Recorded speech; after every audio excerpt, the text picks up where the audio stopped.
Today I'm going to read The Fortune Tellers by Lloyd Alexander.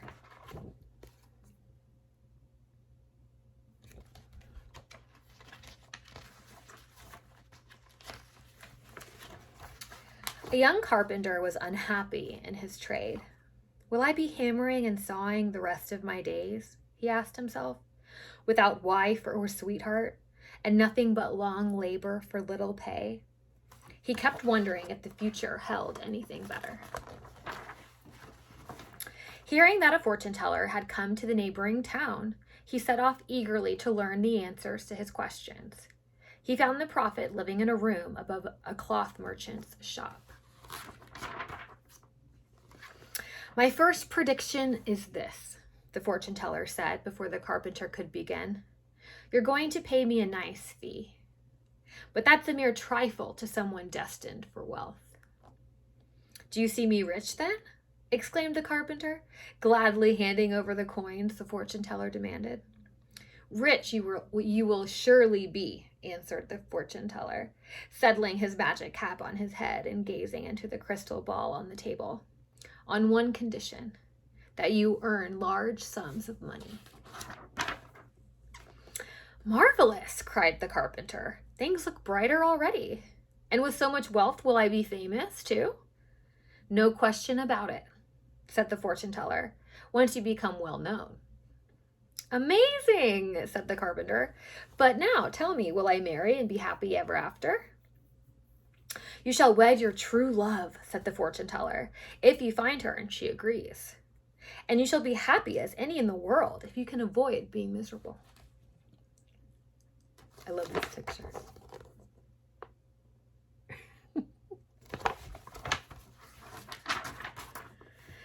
Better and better, said the carpenter. And shall we have a long life together?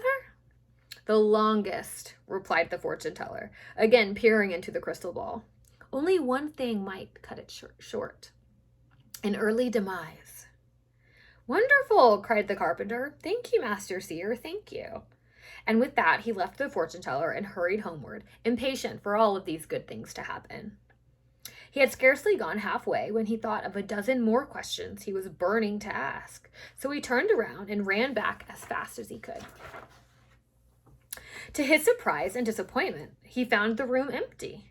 The fortune teller's cap and crystal ball were on the table. Puzzling over what had become of their owner, the carpenter ventured to pick up the objects, eyeing them with fear and fascination. As he did, the door flew open and in stormed the cloth merchant's wife. She stopped in her tracks and her eyes popped in astonishment. A miracle, she burst out. Only this morning you were a scruffy old codger. You've changed yourself into a handsome young man. What powers you have, she went on. To think I took you for a fraud and was coming to throw you out of the house. Honored guest, stay as long as you like. I'll never ask a penny's rent if you'll tell our fortunes. The carpenter tried to explain, but the cloth merchant's wife would hear none of it. She called in her husband and daughter. They all insisted so firmly that the carpenter at last put on the cap, sat down at the table, and peered into the crystal ball.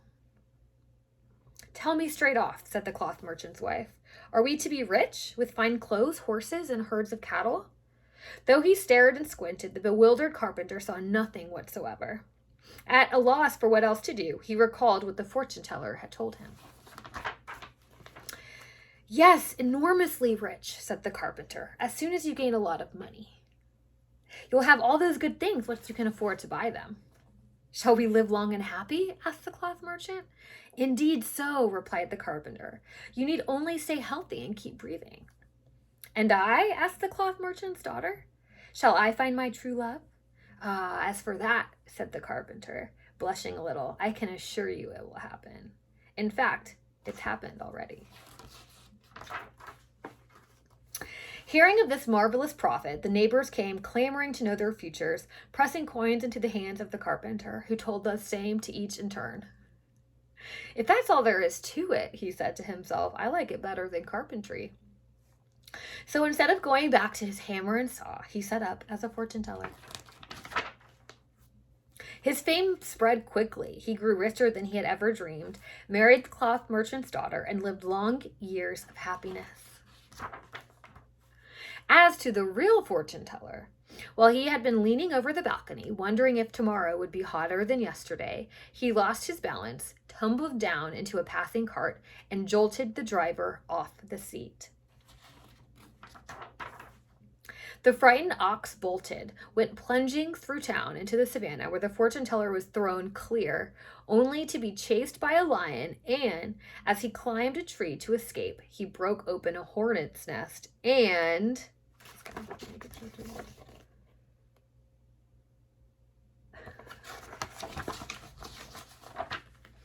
Fighting off the angry swarm, was snatched from the branch by a giant eagle who carried him aloft and dropped him into a river where he was swept downstream and never seen or heard from again.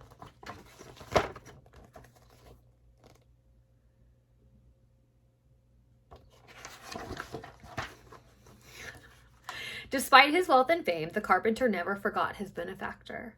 Although in time he gave up wondering what had happened to the fortune teller, the carpenter thought of him frequently with warmth and gratitude for having seen the future so clearly. And that's the end. So my question for you is, like, what does that bring up for you? Because for me, it's very perplexing. I'm like, what? Like, what is the moral of the story, would you say? I'm so curious to know your thoughts about it. So please let me know.